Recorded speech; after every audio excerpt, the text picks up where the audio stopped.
Assalamualaikum warahmatullahi wabarakatuh. Halo semuanya, perkenalkan nama saya Widya Maharani dengan NIM 203097. Saya merupakan mahasiswi semester 3 dari Universitas Negeri Padang, lebih tepatnya dari Fakultas Ilmu Pendidikan Universitas Negeri Padang dengan jurusan Pendidikan Luar Biasa. Pada video kali ini saya akan membuat vlog tentang materi cerebral palsy yang akan memenuhi tugas dari mata kuliah perspektif pendidikan dan pembelajaran anak tunadaksa untuk materi pertemuan kedua. Dengan dosen pengampu Ibu Dr. Nurhastuti SPD MPD dan Bapak Setia Budi MPD. Kita lanjut ke video. Kita akan membahas terlebih dahulu sebenarnya apa sih cerebral palsy itu. Cerebral palsy itu merupakan suatu kelainan atau kerusakan yang terjadi pada otak yang bersifat non-progresif yang terjadi pada proses tumbuh kembang. Cerebral palsy sendiri terjadi akibat kerusakan pada bagian otak yang mengatur gerakan otot atau area otot atau sistem motorik. Terkadang anak dengan gangguan cerebral palsy juga memiliki kerusakan pada bagian otak lainnya. Sekali terjadi kerusakan otak, maka kerusakan tidak akan bertambah berat. Meski gejala-gejala yang muncul dapat berubah seiring dengan tumbuh kembangnya anak, kelainan atau kerusakan tersebut bisa terjadi pada saat dalam kandungan atau pranatal, selama proses melahirkan atau natal, dan setelah proses kelahiran itu sendiri atau postnatal. Video ini membahas tentang cerebral palsy mulai dari definisi, pengertian menurut para ahlinya, karakteristik penyebab terjadinya cerebral palsy, serta jenis-jenis cerebral palsy. Saja tanpa basa-basi kita lanjut ke video check it out. Pertama yaitu pengertian cerebral palsy. Cerebral palsy disebabkan oleh kerusakan otak yang mengakibatkan kelainan pada fungsi gerak dan koordinasi, fisikologi dan kognitif sehingga mempengaruhi proses belajar mengajar. Cerebral palsy ini sendiri terdiri dari dua kata, yaitu cerebral yang berasal dari kata cerebrum yang berarti otak dan palsy yang berarti kekakuan pada otak. Jadi, menurut kata tersebut, cerebral palsy berarti kekakuan yang disebabkan karena sebab-sebab yang terletak di dalam otak. Hal ini merupakan pengertian menurut Soeharto pada Abdul Salim tahun 2007. Dan juga cerebral palsy adalah kelainan permanen pada otak yang mempengaruhi perkembangan cerebral dan postur tubuh. Seringkali terjadi pada otak yang sedang dalam tahap berkembang. Kelainan ini bukan disebabkan karena perkembangan otak yang tidak sempurna, melainkan karena kerusakan otak yang terkena trauma, kuman, virus maupun hal yang menyerang otak. Namun penyakit ini bukanlah penyakit yang bisa menular. Cerebral palsy menurut para ahli itu yang pertama adalah Muhammad Effendi pada tahun 2006. Beliau menjelaskan bahwa cerebral palsy atau CP, disingkat CV, merupakan seseorang yang mengalami kelainan pada aspek motoriknya, tetapi terkadang disertai pula dengan gangguan penyerta seperti gangguan emosi, bicara, kecerdasan, maupun sensori. Yang kedua yaitu menurut Sugiarman dan Ahmad Toha pada tahun 1996 menjelaskan tentang CV yang merupakan suatu kelainan pada gerak tubuh yang berhubungan dengan kerusakan otak yang menetap. Akibatnya otak tidak berkembang, tetapi bukan suatu penyakit yang progresif. Yang ketiga, menurut Suharto dalam Abdul Salim tahun 2007, yang menjelaskan bahwa CV merupakan gabungan dari dua kata, yakni cerebral yang berasal dari kata cerebrum seperti yang telah saya jelaskan sebelumnya, yang berarti otak, atau palsy berarti kekakuan, sehingga cerebral palsy memiliki arti kekakuan yang disebabkan oleh hal-hal yang terletak di dalam otak. Yang keempat yaitu menurut Smith and Taylor tahun 2010. Beliau juga mengatakan bahwa cerebral palsy is not disease but rather a not progressive and condition that after body movement and musical coordinations. Pendapat tersebut menjelaskan secara jelas bahwa CV bukan merupakan penyakit, tetapi suatu kondisi non-progresif dan tidak menular yang berdampak pada gerak tubuh dan koordinasi otot. Dan selanjutnya yang terakhir itu menurut American Academy of Cerebral Palsy pada tahun 1996 yang menjelaskan bahwa CV atau cerebral palsy merupakan berbagai perubahan yang abnormal pada organ gerak atau fungsi cerebral sebagai akibat adanya kerusakan berupa cacat, luka, atau penyakit pada jaringan yang terjadi pada rongga tengkorak. Jadi bisa disimpulkan bahwasanya cerebral palsy itu merupakan gangguan atau kelainan atau juga kerusakan yang terjadi pada otak yang mempengaruhi sistem kerja otot dan motoriknya seseorang. Ada jenis-jenis cerebral palsy. Kalau secara umum cerebral palsy itu dikelompokkan pertama spastik atau tipe kaku-kaku, di mana dialami saat penderita itu terlalu lama atau terlalu kaku. Jenis ini adalah jenis yang paling sering muncul. Sekitar 65% penderita lumpuh otak itu masuk ke dalam tipe ini. Spastic cerebral palsy pertama adalah spastic cerebral palsy. Hal ini ditandai oleh hipertonus atau kekakuan otot dan secara permanen bisa menjadi kontraktur. Sedangkan CV spastic sendiri terbagi atas beberapa macam, tergantung bagian tubuh yang terkena. Yang pertama itu adalah monoligia. Hanya ada satu ekstremitas saja yang mengalami spastik. Umumnya hal ini terjadi pada lengan atau ekstremitas atas. Yang kedua itu diplegia. Spastic diplegia atau uncapulated diplegia pada prematuritas. Hal ini disebabkan oleh spastik yang menyerang traktus kortikospinal bilateral atau lengan yang kedua sisi tubuh saja. Sedangkan sistem lainnya itu normal. Selanjutnya itu ada hemiplegia atau spastis yang melibatkan traktus kortikospinal unilateral yang biasanya menyerang ekstremitas atas lengan yang menyerang lengan pada salah satu sisi tubuh. Selanjutnya itu ada triplegia atau spastik yang menyerang 3 buah ekstremitas. Umumnya menyerang lengan pada kedua sisi tubuh dan salah satu kaki pada salah satu sisi tubuh. Bisa kaki kiri ataupun bisa kaki kanan, atau bisa juga tangan kiri atau tangan kanan, atau juga bisa keduanya. Selanjutnya itu ada quadriplegia, spastis yang tidak hanya menyerang ekstremitas tetapi juga ekstremitas bawah, dan juga terjadi keterbatasan foxtia pada tungkai. Yang kedua itu ada jenis atetoid. Hal ini terjadi di mana penderita yang tidak bisa mengontrol gerak ototnya. Biasanya mereka mempunyai gerak atau posisi tubuh yang aneh.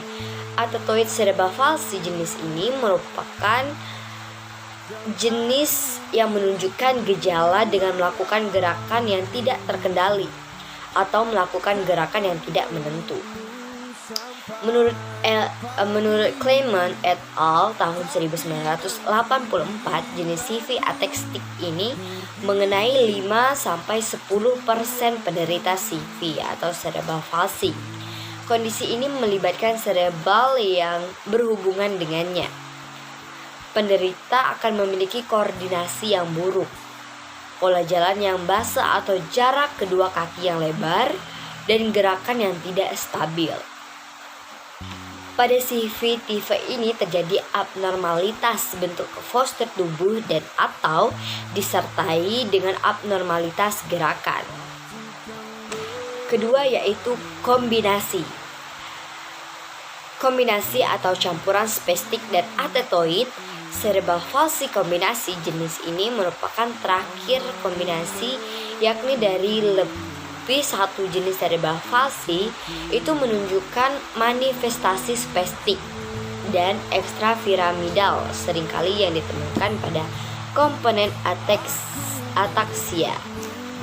Selanjutnya itu ada jenis cerebral palsy hipotenis yang terjadi pada anak-anak dengan otot-otot yang sangat lemah sehingga seluruh tubuh terlalu terpulai. Biasanya berkembang menjadi spastik atau atetoid. Anak-anak penderita CV tipe atonik mengalami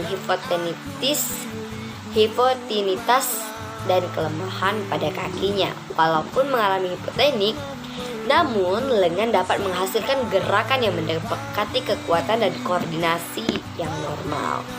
Selanjutnya yang terakhir adalah tipe ataksia, di mana cerebral palsy ataksia ialah keadaan di mana melibatkan cerebral dan yang berhubungan dengannya. Otak yang mengalami kehilangan koordinasi cerebral sehingga gerakan-gerakan yang dihasilkan itu mengalami kekuatan, irama dan akurasi yang tidak normal. Jenis cerebral palsy yang kedua ini adalah cerebral palsy yang menunjukkan gejala dengan melakukan gerakan yang tidak terkendali atau melakukan gerakan yang tidak menentu. Sebenarnya banyak klasifikasi yang diajukan oleh para ahli, tetapi pada kesempatan ini akan diajukan klasifikasi berdasarkan gambaran klinis dan derajat kemampuan fungsional. Yang pertama yaitu berdasarkan gejala klinis.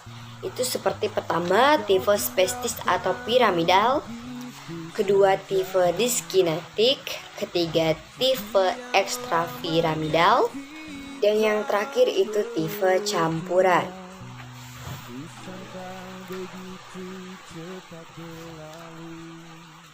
Tipe campuran sendiri itu memiliki 3 macam. Yang pertama itu ada ringan, sedang, dan berat.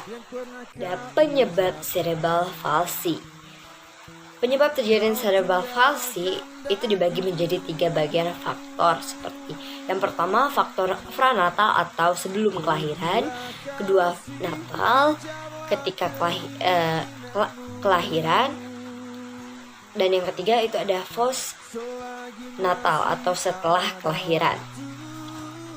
Prenatal sendiri itu seperti infeksi atau penyakit yang menyerang ibu selama mengandung. Kelainan kandungan, bayi sering terpapar sinar radiasi ketika dalam kandungan atau resus bayi dan ibu tidak sama. Ibu yang mengalami trauma selama mengandung. Sedangkan natal atau kelahiran itu seperti rusaknya jaringan syaraf otak karena proses kelahiran yang terlalu dipaksa dengan alat, penggunaan anestesi berlebihan atau prematur, maupun bayi yang sungsang.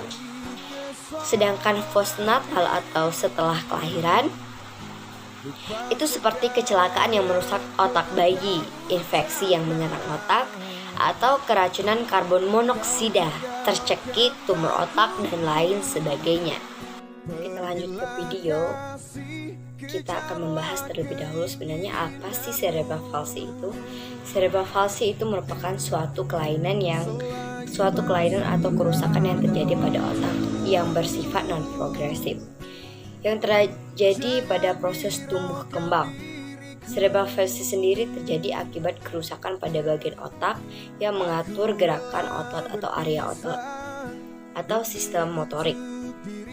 Terkadang anak dengan gangguan cerebral palsy juga memiliki kerusakan pada bagian otak lainnya.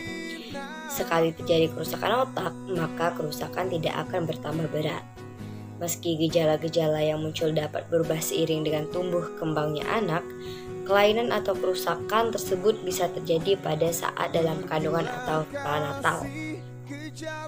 Selama proses melahirkan atau natal dan setelah proses kelahiran itu sendiri atau postnatal. Itu ada karakteristik cerebral palsy. Karakteristik ini dapat dilihat dari ciri-ciri yang tampak pada anak yang mempunyai gejala cerebral palsy.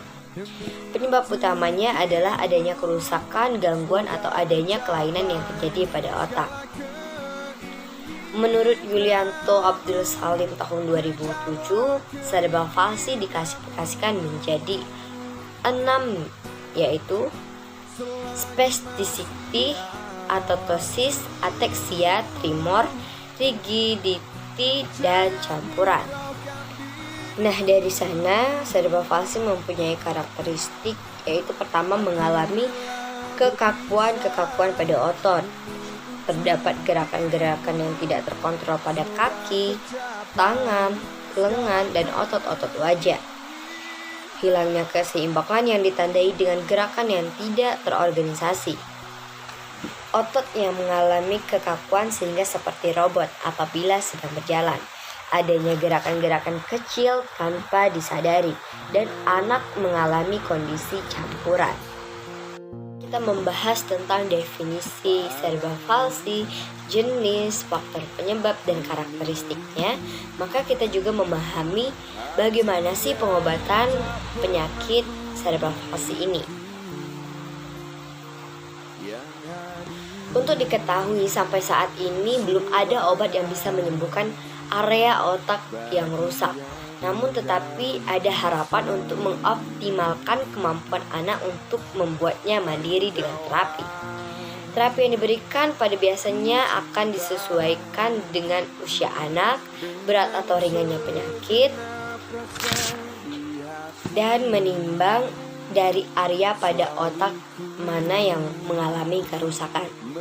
Pengobatannya sendiri juga bisa dilakukan terapi fisik, alat bantu bagi postur tubuh yang terganggu, pendidikan atau sekolah khusus, obat anti kejang, obat pengendor otot untuk mengurangi tremor atau kekakuan, terapi okupasional, bedah ortopedik, terapi wicara guna memperjelas bicara anak yang membantu antisipasi masalah makan, hingga perawatan untuk kasus yang berat.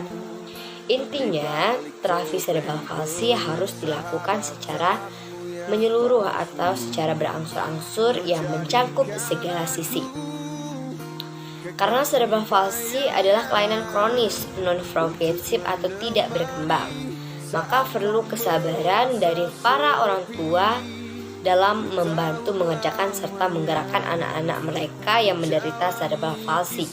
Proses terapi dan pengobatan harus dilakukan secara rutin, disertai evaluasi terus-menerus. Terlambat dalam tahap terapi, termasuk terlambat menangani faktor yang bisa diperbaiki, dapat mengurangi bahkan menghilangkan hasil yang optimal dalam proses penyembuhannya. Video yang dapat saya sampaikan, apabila ada salah kata atau kalimat yang tidak baik, mohon diperbaiki dan disaring. Pesan saya untuk ibu-ibu yang sekarang sedang mengandung ataupun akan melahirkan ataupun sudah atau baru saja melahirkan, harap berhati-hati dan menjaga kandungannya secara baik. Semoga selalu dalam keadaan sehat walafiat. Mungkin itu saja yang dapat saya sampaikan. Mohon maaf. Terima kasih atas waktu dan kesempatannya. Wassalamualaikum warahmatullahi wabarakatuh.